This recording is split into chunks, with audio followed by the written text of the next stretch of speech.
سلام علیکم بیننده های ارجمند. برنامه نوبتی چراغ هدایت مهمان خانه های شماست و در صحبتی ما معاون رئیس شورای علمای دینی ولایت استاد خواجه میر استاد خوش آمدید میگم. این نوبت بیننده های عزیز ما در مورد فرزند و تربیت آن در اسلام صحبت میکنیم. اسلام، دین مبین اسلام در مورد تربیت فرزند چی گفته است، چی تعلیمات داده است و راستی در تا فرصتی آمادگی به یک نکته توجه کردم. گفته شده است که در مناسبت با فرزندانتان عدالت کنید. صاحب فرزند بودن در اسلام این وظیفه و مسئولیت است. پدری کردن در اسلام این راه به سوی بهشت است. و البته اگر حق پدری و مادری را رعایت کرده توانید به آن شکلی که رسول اکرم دستور زندگانی و تعلیم فرزندان را برایمان گذاشته است. این سخنان از کلام رسول اکرم درود بر او و خاندان او آمده است که تا به امروز رسیده است و فکر میکنم ما اطراف این موضوع امروز صحبت کرده همزمان در مورد تربیت فرزند صحبت با استاد خواهیم داشت، به خاطر آنه که این موضوع واقعا موضوع بسیار دائمی است و همیشگی ما به این موضوع رجوع میکنیم و این موضوع همیشگی موضوع باز است، به خاطر آنه که موضوع بسیار مهم است. استاد، من میخواستم در مورد تربیت فرزند پیش از همه دین مبین اسلام و کتاب مقدس اهل مسلمانان قرآن چی گفته است میخواستم ترجمه دادید. به نام الله بخشنده و مهربان، درود و رحمت خداوند به حضرت محمد مصطفی علیه السلام. البته دین مبین اسلام یکی از موضوعهایی که اساسی ترین موضوعهای این دین مبارک می باشند، این هم یعنی تربیت فرزند است. پیش از دنیا آمدن فرزند برای صالح شدن، برای همون نیک شدن همون فرزند، حتی دین مبین اسلام بعضی چیزها را ترغیب میکند. البته بهترین نعمت برای انسانیت این نعمت فرزند است، چطوری که خداوند در قرآن عظیم شان بزرگی و عظمت خود بعد از بزرگی و عظمت خودش بیان کردن، یکی از بزرگترین چیزی که خداوند برای بندگانش عطا کرده است این دادن فرزند است بیان میکند. و من آیاته، یعنی خداوند میگوید که این از نشانی و بزرگی عظمت من هست که من برای بعضی کسها هم پسر میدهم هم دختر میدهم، برای بعضی کسها تنها پسر میدهم، برای بعضی کسها تنها دختر میدهم، برای بعضی کسها نه دختر میدهم نه پسر میدهم. گفته خداوند و من آیاته، این قدرت و توانایی علم من است گفته بیان میکند. از این معلوم میشد است که بعد از پروردگار و این لفظ بسیار هم بزرگ و من آیاته، یعنی پروردگار بزرگی عظمت خودش پیش آورده، بعد از وی میگوید که فرزند این قیمت ترین چیز است، این نعمت ترین چیز است. در همه آیات های قرآن پروردگار بزرگی خودش ذکر کرده، بعد از وی همون موضوع را ذکر نمی کند، لیکن در این آیت خداوند بیند که چندین مراتب و من آیاتی، از آیاتی من است، از بزرگی من است که من کسی فرزند میدیم نمیدیم، کسی پسر میدیم کسی دختر میدیم. گفتن علماهای تفسیر میکنن که ان همین چیز یعنی انسان، یعنی در واهمه می اندازد که این بزرگترین نعمتش خداوند برای فرزند برای پدر و مادر میداده است. پس پدر و مادر چیکار کند که این چیز بیان بیارد؟ برای خاطر اینا میگن که وقتی که صحابگان در زمان پیغمبر صلی الله علیه و سلم پیش از ازدواج کردنشون، پیش از خانه‌دار شدنشون، وقتی که همین آیات ها رو میخوندن، همین تفسیرها رو میخوندن، در فکر فرو میرفتن، میفتن که مادامی که پروردگار اینقدر چیز با یک لفظ شدید ذکر میکند، آیا ما از تربیت همون فرزند، از عده تربیت همون فرزند برآمده میتوانیم نمیتوانیم؟ گفته نزد پیغمبر خدا صلی الله علیه و سلم با چندین سوال ها مراجعت میکردن. اکنون یکی از صحابگان نزد پیغمبر رفته به همین سوال مراجعت کرد. گفت که پروردگار در قرآن عظیم الشان بعد از عظمت و بزرگی خودش ذکر کردن بهترین نعمت فرزند، اکنون ما تربیت همون فرزند از کجا سر کنیم و چی کار کنیم که تربیت همون فرزند به جا آورده می شود؟ پیغمبر خدا صلی الله علیه و سلم وقتی که این سخن شنیدن گفتن که بسیار هم عجایب سوال داده، بسیار پرسشی خوب است. گفتن که تربیه فرزند پیش از به دنیا آمدن، وقتی که دو جوان مسلمان خانه‌دار میشوند، چطوری که تو آمده به همین سوال مراجعت کرده، باید ویها همین چیز فکر کنند. پیش از به دنیا آمدن تربیه فرزند علیه سر می شود. وقتی که این سوال وی صحابه شنید، گفت یا رسول الله فرزند به دنیا آمده است، تربیه وی چطور سر می شود؟ پیغمبر خدا گفتن که پیش از به دنیا آمدن راه آسان بودن تربیه را باید که پدر و مادر بجا بیارد. در این سوال هم صحابی کرام گفت یا رسول الله، پیغمبر خدا از همون صحابه پرسیدن که تو آیا میدونی؟ و صحابه گفت الله و رسوله اعلم، خداوند و پیغمبر وی میداند که من نمیدانم. بعد پیغمبر خدا گفتن که راه اولین برای آسان شدن تربیه این باید که پدر و مادر وقتی که ازدواج میکنن از چیزهایی که خداوند منع کرده از چیزهای حرام خودداری کنن و با محنت حلال و زندگی را آغاز کنن. چون که وقتی که میگن به زندگی به مال حلال به زندگی پاک سر میشود، میگن در از ویها فرزند خدا ترس، چون که تقوا و پاکیزگی همون پدر و مادر در همون فرزند تأثیر میکند. امروز هم ما میبینیم که طبیب ها بسیار چیزها را آشکار کرده استادن که اگر در حالت میزدگی میگن پدر و مادر به همدیگر نزدیک کنن، همون فرزند ناسالم تولد می شود. یا که در حالتی که خدا منع کرده است، در حالت حیض و نفاس همدیگر زن و شوهر نزدیکی کنن، همون فرزندهای ناسالم پیدا می شوند. گرچه که علماها این چیز امروزها از سبب ترقیات و پیشروی علم این چیز اثبات کردگی باشند هم، لیکن الله سبحانه و تعالی این چیزها را در قرآن پیش ذکر میکنه. میگوید که یسألونک عن المحیض قل هو اذن فاعتزلوا النساء في المحيض ولا تقربوهن حتى يطهرن.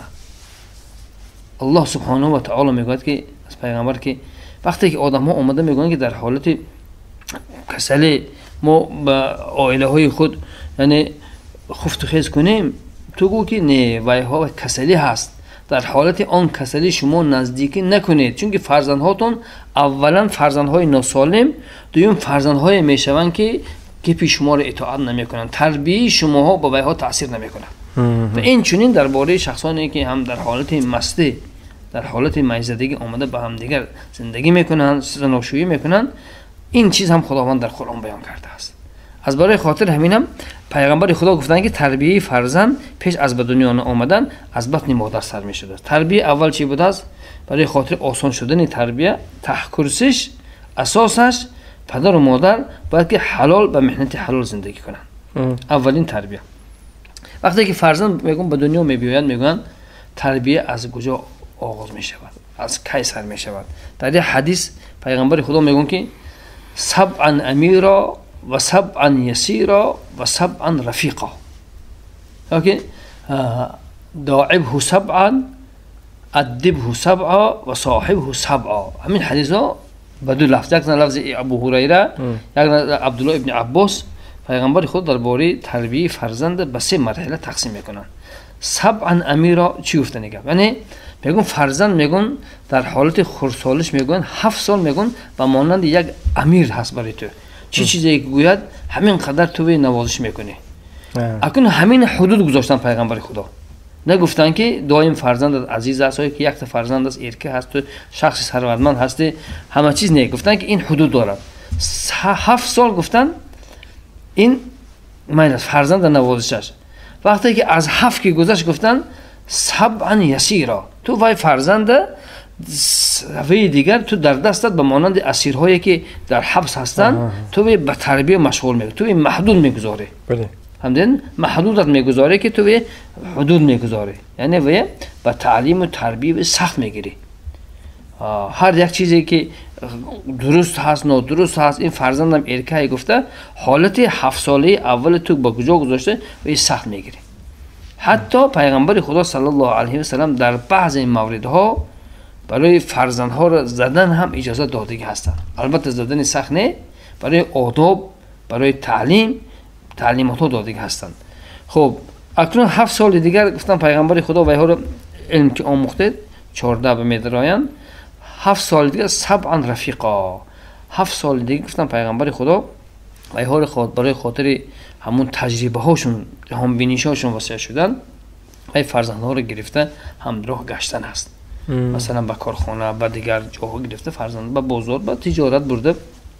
از همین معلوم می شود که پیش از به دنیا آمدن فرزند دین مبین اسلام نسبت فرزند اینقدر تربیت و آداب و اخلاق فرزند رعایت میکند و خصوصا امروزها که ما میدانیم که در دنیا چخیل وسایل اعلام که اینقدر انتشار اینقدر وسیع یافته است مسئولیت البته پدر و مادر باید دو چندین زیاد است. بله تشکر استاد. سوال نوبتی من ادامه منطقه همین مسئله که شما گفتید همین استاد اصلا فرزند رو دوست داشتن در اسلام درست است اگر حد اون چگونه باشد؟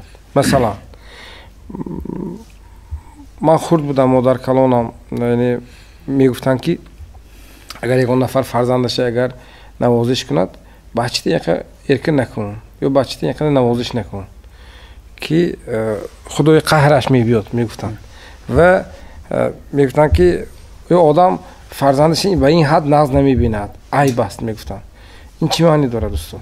نه البته وقتی ما به مضمون حدیث پیغمبر صلی الله علیه و سلم میگیم پیغمبر خدا که داعبه سبعه داعب همین که یک فرزند گرفته در آغوش میگیرد کلمه عربی یعنی به خود نزدیک کردن.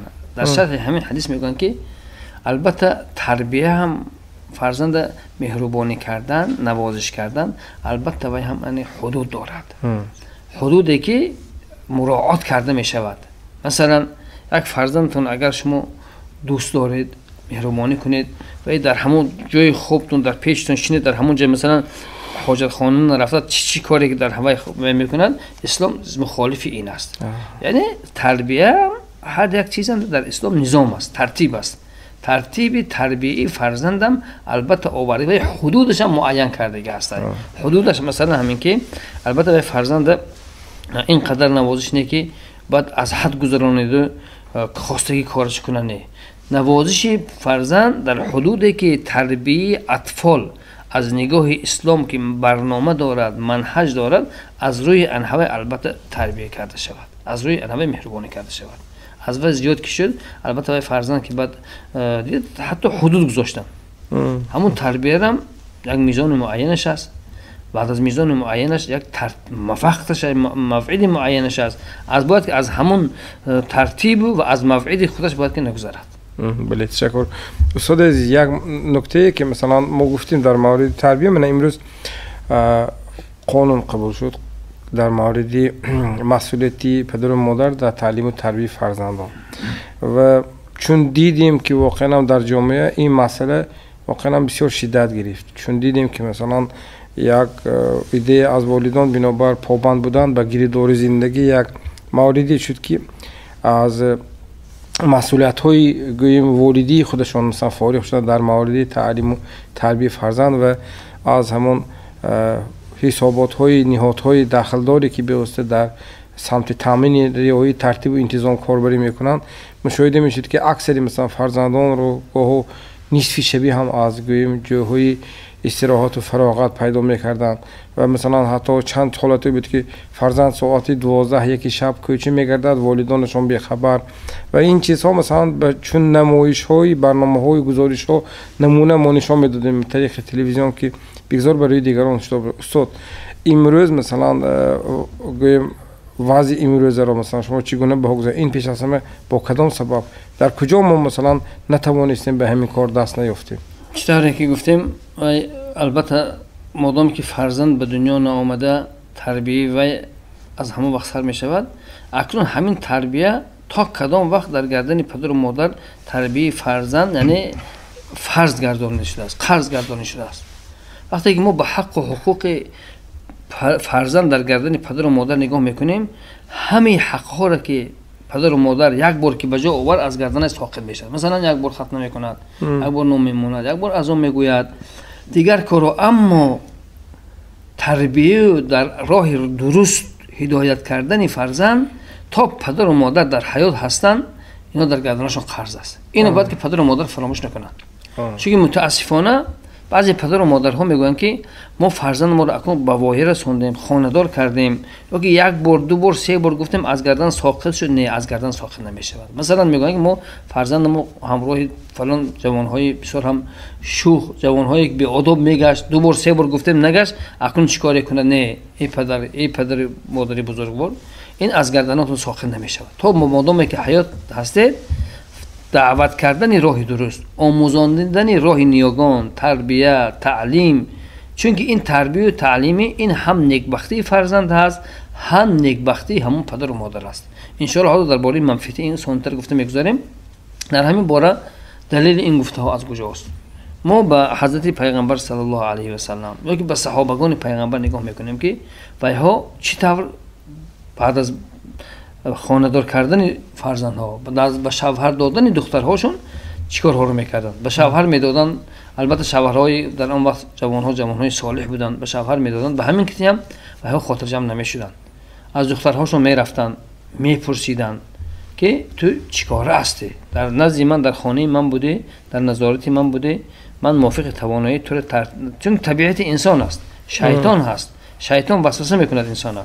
چون در قرآن خداوند چی میگوید؟ ان الشیطان للانسان عدو مبین. شیطان دشمن انسان است.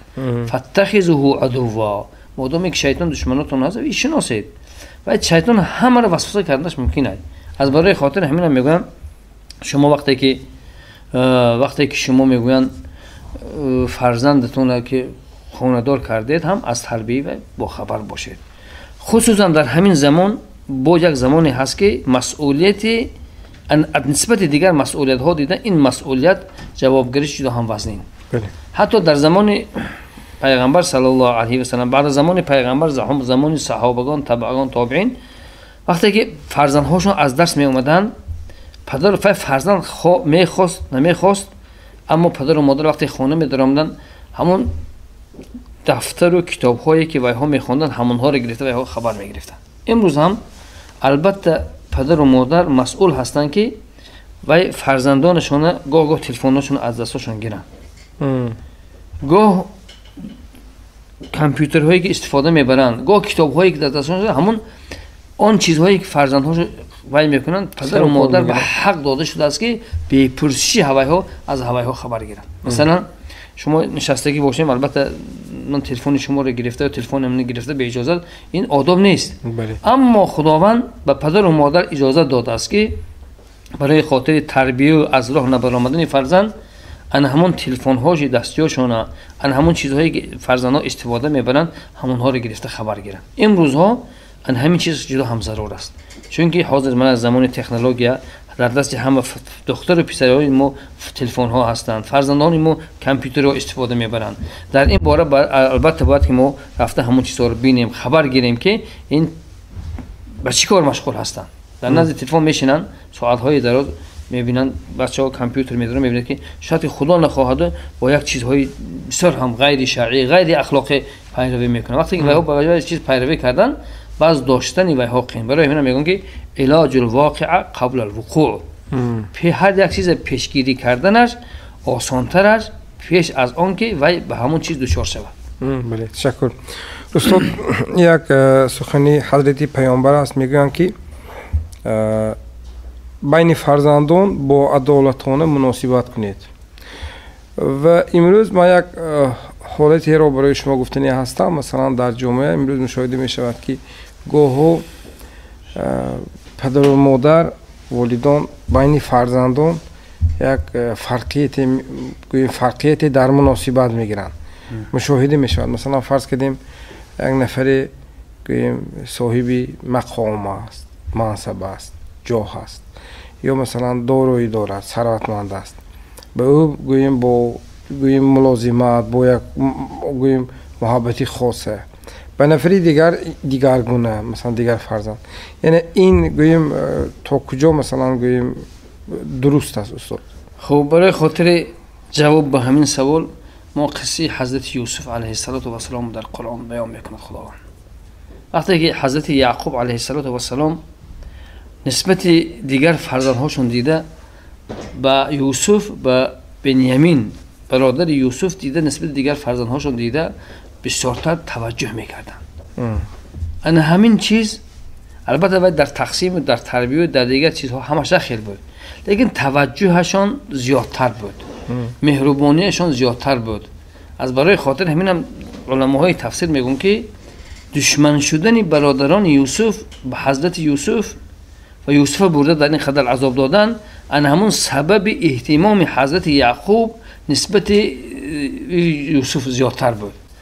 از سبب ان همین اهتمام پدر نسبت دیگر فرزندها دیده به یوسف و به برادر یوسف که زیادتر بود، در بین وی برادرها دشمنی پیدا شد. از همین لحاظ هم خداوند در قرآن عظیم شان همین قصه را بیان کرده، میگوید که اذ قالوا لیوسف و اخوه احب الى ابینا منا و نحن عصبه ان ابانا لفی ضلال مبین. در سوره یوسف آیت 8 خداوند همین آیت میگوید که برادران یوسف گفتند که این پدر ما شاید که یک خطا کار کرده است. نسبت ما دیده یوسف و برادرش بنیامین را زیادتر دوست می‌داره. از برای خاطر همین ما باید که از اینها خلاص شده محبت پدر را برای خود زیادتر کنیم. گفته در پی نصف کردن حضرت یوسف شدن. از این معلوم می‌شده است که ناعدالت این در مابین فرزندها چون می‌کرده است، عداوت پیدا، دشمنی پیدا تخمین نفاق را می‌کشد. دویمش همین که در همین باره نعمان ابن ثابت هم یکی از صحابگان جلیل نزد پیغمبر صلی الله علیه و سلم آمده که یا رسول الله شما گواه شوید، امروز من باغ خود را تقسیم کردم و فرزندهام دادم. یک خرمای بهترینم بود و فرزندی از همه خردترم دادم. حضرت پیغمبر صلی الله علیه و سلم گفتند که با مانند همون خرمای بهترینت و دیگر فرزندهات هم همون خرما را تقسیم کرده دادی؟ و آدم گفت نه ندادم. پیغمبر خدا رنگ و روشون در این حالت دیگر شد، گفتن که لا تشاهدنی فی الجور، در این ظلم کردگید گفتن مرا گواه نکن. یعنی تو در مابین فرزندها ناعدالتی کرده، باید که همون یک خرمای خوبه میفروخته پولش به دیگر ها هم تقسیم میکرده. از این معلوم میشد است که عدالت کردن در مابین فرزندها، این در مابین فرزندها یعنی جابجا کردن محبت است. غیر این ناعدالتی کردن نسبت فرزند یکمش همین که چطوری که در همین سوره یوسف خدا میگه ان ابانا لفی ضلال مبین، گفتن که پدر ما در یک گمراهی آشکارا رفته است که یعنی از ما دیده یوسف زیادتر ناز میبینه. گفته تا کدام درجه اینا عداوت کردن، حضرت یوسف بود در چاه پرتافتن، دیگر کارا کردن، قصه معلوم است. و این چنین عکس حال اگر کدام پدر و مادری که به این عدالت البته به عدالت عائلوی رعایت کرده حق و حقوق ویها را یک خیل بجا میبیارد، ان شاء الله این هم یعنی یک عدالتی پدر و مادر است. در همین باره بینید که درباره وصیت کردن، وصیت این شرعی است، لیکن در یک چند حالت وصیت پدر و مادر قبول کرده نمیشود تا که در مابین همون فرزندها ناعدالتی نشود. کدام وصیت؟ وصیتی که درباره میراث کرده میشود. مثلا وصیت کرده میگوید که من از دنیا میروم، البته میراث بعد از مردن انسان تقسیم کرده میشود. لا وصیت للوارث میگم پیغمبر خدا، از برای وارث ها وصیت کرده نمیشود. مثلا من وصیت میکنم که باید دخترم نسبت دیگر بچه هم دیده من نازش میبینم، نصف مال من برای خاطر هوای رو داده شود، اینها قبول کرده نمیشود، چون که این چیز شریعت خودش تقسیم کرده است. از همین لحاظ هم البته عدالت نکردن در مابین فرزندها یکی از گناهان کبیره هست که خداوند از این میپرسد. اما در برابر تقسیمات میراث، وقتی که میراث ترکه تقسیم میکنن، اگر همون فرزندها راضی شده بودن که نه ما حق خودم رو به این خواهرم میتیم، به این برادرم میتیم، این گپ دیگر است، این در اینجا اجازه است. یا که در حالت زنده بودنش پدر همون چیزهاشو تهیه میکنه برای فرزندهاش، دیگر فرزندهایی که ثروتمند هستن ما راضی هستیم اینها رو برای همون برادرم تقدیم کنیم، از راضیگی گویند، اگر این اجازه است. اما عکس حال باید که در از همه جهت فرزندها رو یک خیل نگاه بین کردن داره. تشکر استاد. من سبب این رجوع کردن این مسئله به این مسئله پیش از همه این حاصل ان همون تربیه هست. یعنی در یک مورد آنها واقعا اینقدر فرزند را دوست داشتند که نتوانستند با کدام از روی کدام دستور آن را واقعا تربیت شایسته بخشیده باشند. گذشته از این واقعا اگر آنها میدانستند که پیامبر اکرم در این مورد گفتند که بین فرزندان با عدالتانه مناسبت گیرید، حتما به این مسئله نمیرفتند. من میخواستم از صحبت امروز یک اندازه نتیجه گیری و خلاصه میکردیم. البته خلاصه همین است که ما در این باره درباره تربیت اولاد، تربیت فرزند، مسئولیت پدر و مادر چقدر در پیشگاه الله واضح است. اکنون این مکافاتش است. اینقدر دین مبین اسلام اهمیت نسبت تربیت فرزند، اینقدر تربیت فرزند دشوار بودنش بیان میکنه، اکنون مکافاتش است. البته همون پدر و مادری که این مسئولیت از درباره مسئولیت تربیت پدر و مادر موفق میشوند، خداوند برای ویها از سبب همون فرزندهاشون هم در این دنیا هم در آخرت مکافات بزرگ وعده کرده است. مثلا فرزندی که در این دنیا تربیت نیک گرفته است، اخلاق حمیده دارد، همه انسان ها کار ثواب میکنند، برای رحمت میگویند، همون رحمت، همون دعای کردگی برای همون فرزند همش برای همون فرزند نمی رود، یک جزءش، یک قسمش برای والدینش می رود. در این باره حدیث است، پیغمبر خدا صلی الله علیه و سلم گفتند که انت و مالک لابیک، تو خودت هم فرزند مالی پدرت هستی، مالت هم مالی پدرت است.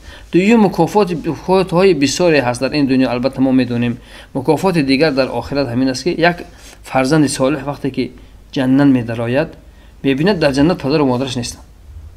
حدیث امام سیوطی روایت میکنند، میبینند امام سیوطی روایت میکنند که حدیث پیغمبر، بعد میگوید که این پدر و مادر من در کجا هستند؟ من میگم که پدر و مادرت آن عمل هایی که تو کرده به مانند تو عمل نیک نکردن که اینجا آیند. اکنون جواب فرزند بینه. فرزند میگوید که من عمل نیکی که کردم برای اینجا اومدم، هم برای خودم کردم هم برای پدر و مادرم کردم تا که ویها را اینجا حاضر کنید. از دیدن ویها من در دنیا سیر شدگی نبودم، از دیدار ویها من سیر شدم. در همین حالت پروردگار از سبب انما فرزندی که در این دنیا پدر و مادرش مشقت کشیدن، عذاب کشیدن، اما از عهده تربیت برآمده فرزند با تربیت کردن، در همون آخرت هم منفعتش برای خاطر همون برای پدر و مادرش میرسد. یک حدیث مشهور از پیغمبر خدا صلی الله علیه و سلم میگه که کل عمل ينقطع بعد الموت الا من ثلاث. انسان بعد از دنیا که گذشت جمیع عملهاش یعنی بسته میشوند، لیکن از جمله همون سه عملی که پیغمبر گفتن یکتاش ولد صالح یدعو له، اگر فرزندش در این دنیا فرزند صالح دعاگو گذاشتگی باشد تا به مانندی که همون فرزند هسته، ان شاء الله منفعتش برای خاطر هم پدر و مادرش میرسد. تشکر زیاد استاد برای شرح این موضوع. و در صحبت ما استاد معاون رئیس شورای علمای دینی ولایت سوغد استاد خواجه میروف بودند. استاد تشکر برای اشتراکتان. و در انجام یک نکته را گفتنی هستم. از یک دانشمند میپرسند که کدام از فرزندانتان را دوست می‌دارید؟ و بسیار پاسخی پرحکمتانه می‌دهد. میگوید تا صحت نشود بیمارش را، تا نزدم نآید رهدورش را، تا ثروتمند نشود نادارش را و تا خوشبخت نشود بخت گم کردهش را. این پاسخی با حکمت البته هر یکی ما و شما را به اندیشه کردن وادار می‌سازد تا در تربیت فرزندانمان از دستورهای بزرگانمان کار گرفته باشیم. این برنامه چراغ هدایت بود. خیر، خانه آباد و سربلند باشید.